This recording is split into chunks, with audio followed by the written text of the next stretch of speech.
Okay, thanks everyone for joining me for this talk. So this talk is about validation of coral larval connectivity models that has been done over the last 3 years with the collaboration of researchers from different fields at CSIRO. So just to recap, so reef connectivity, what are we talking about? We're referring to the origins and destinations of coral dispersal. That's the demographic links between reefs. I'm more focused on the demographic flows that contribute to reef recovery as opposed to connectivity that on an evolutionary timescale, which might be much smaller in a demographic sense.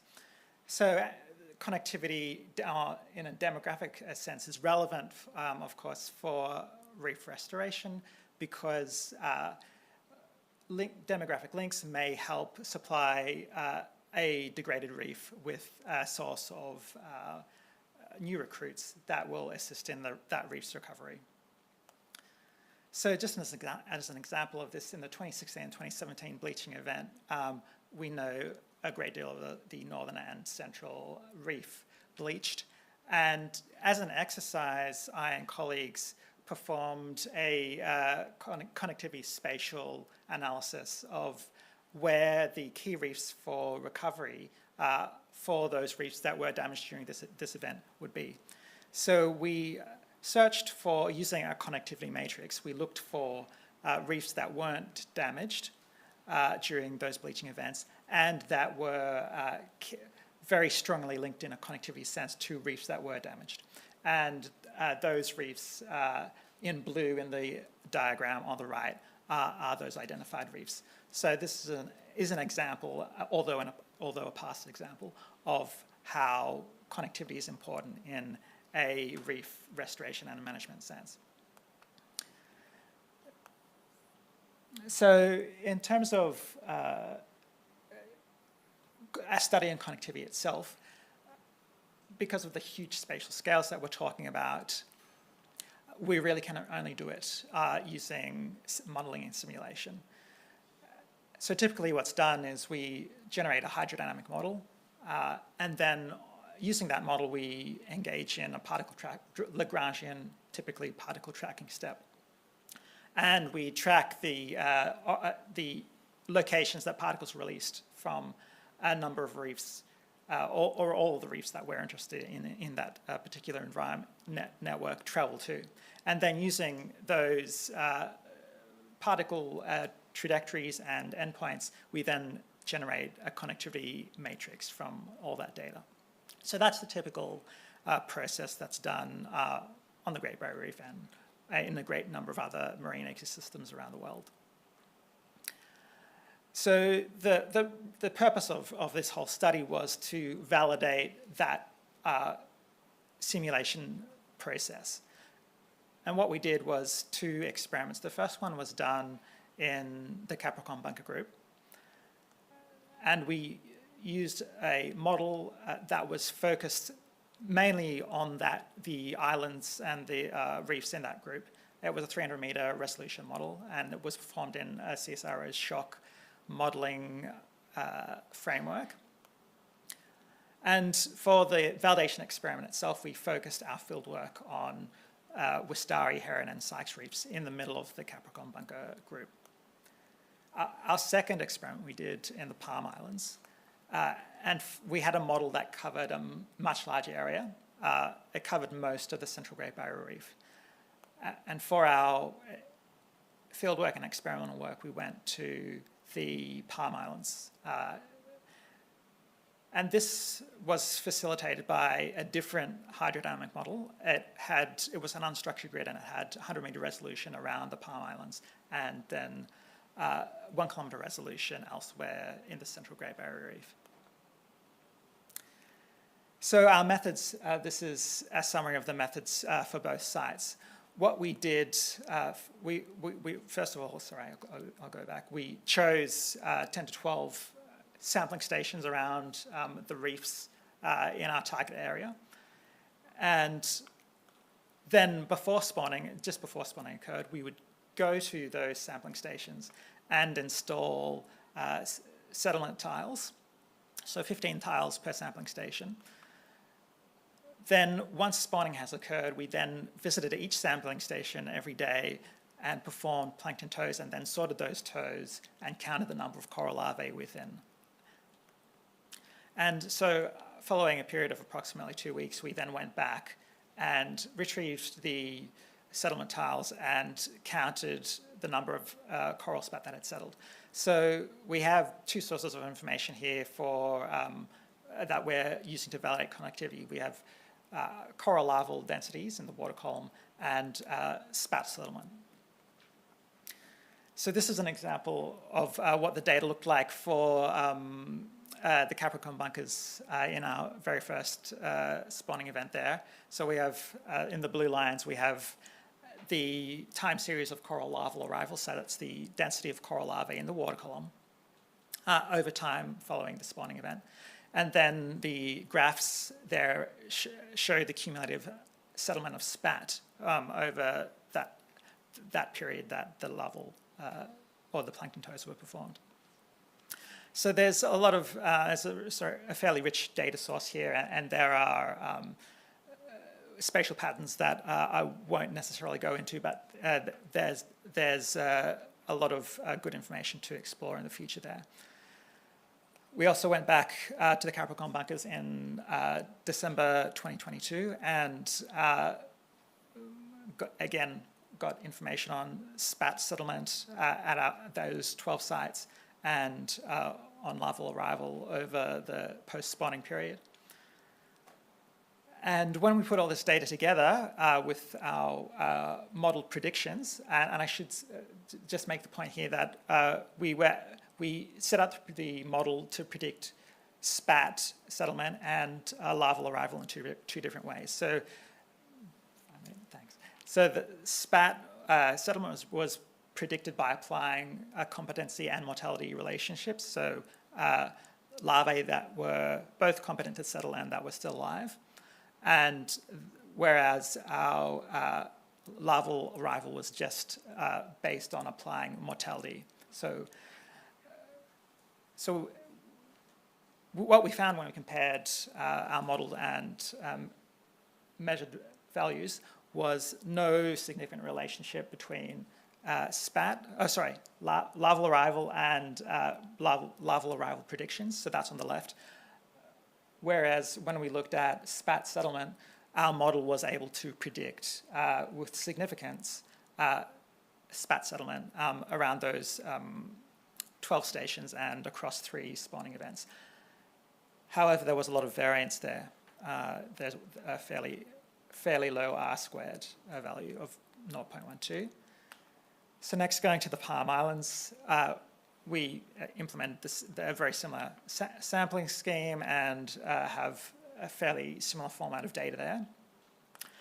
And looking at the model predictions versus the field measurements, for larval arrival, again, we didn't have a significant relationship between the model and the measured values. For spat settlement over 2 spawning events, we did find a significant relationship with an R-squared of slightly better at that time of 0.19. So overall, these 2 different models are successful at predicting realized connectivity. That is,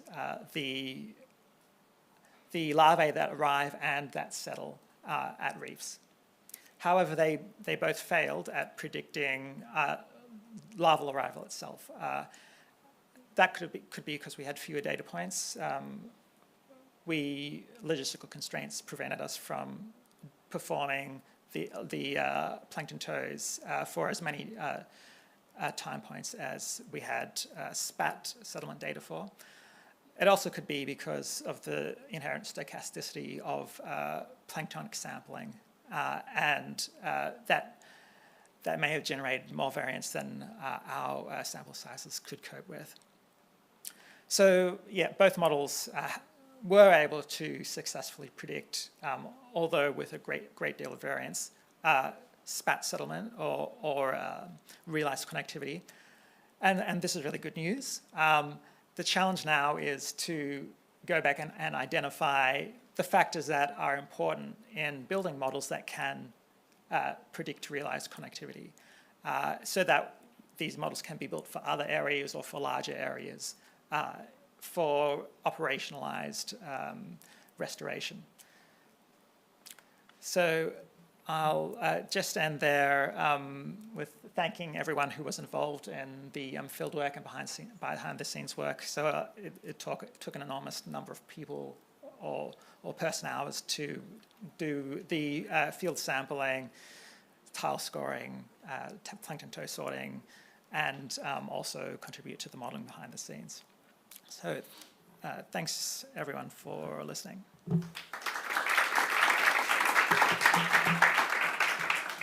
Thank you, Robert. Great to see a talk with plankton sampling involved, always fun. Questions for Robert? Yeah, thanks, Bob.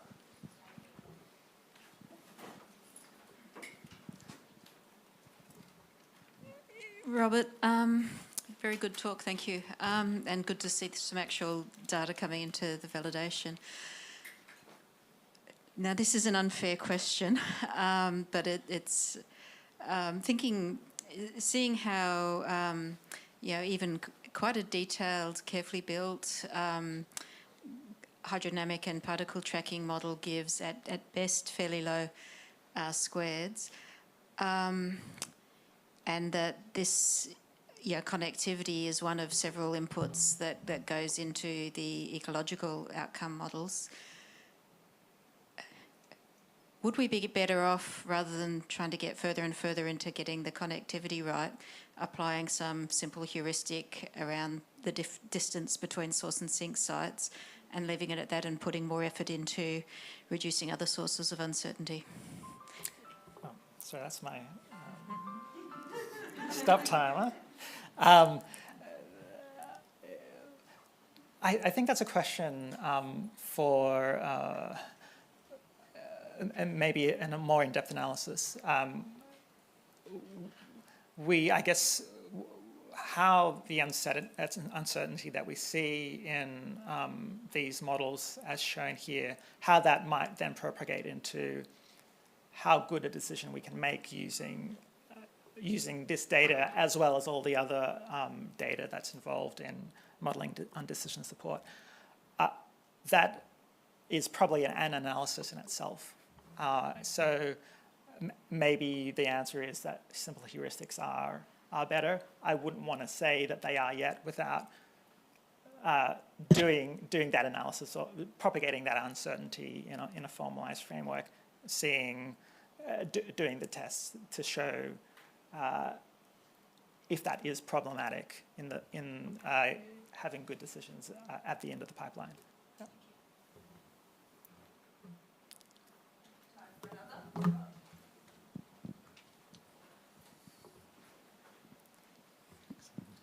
Yeah, another difficult question, but I just wondered, in terms of the challenge of making predictions in the space, I wonder how much of the uncertainties around what happens right near settlement, as in you've got a limited resolution there, and of course that once you're over the reef and there's all the issues about retention and so on, I wonder whether that's a real, a strong driver of the errors that you might be seeing.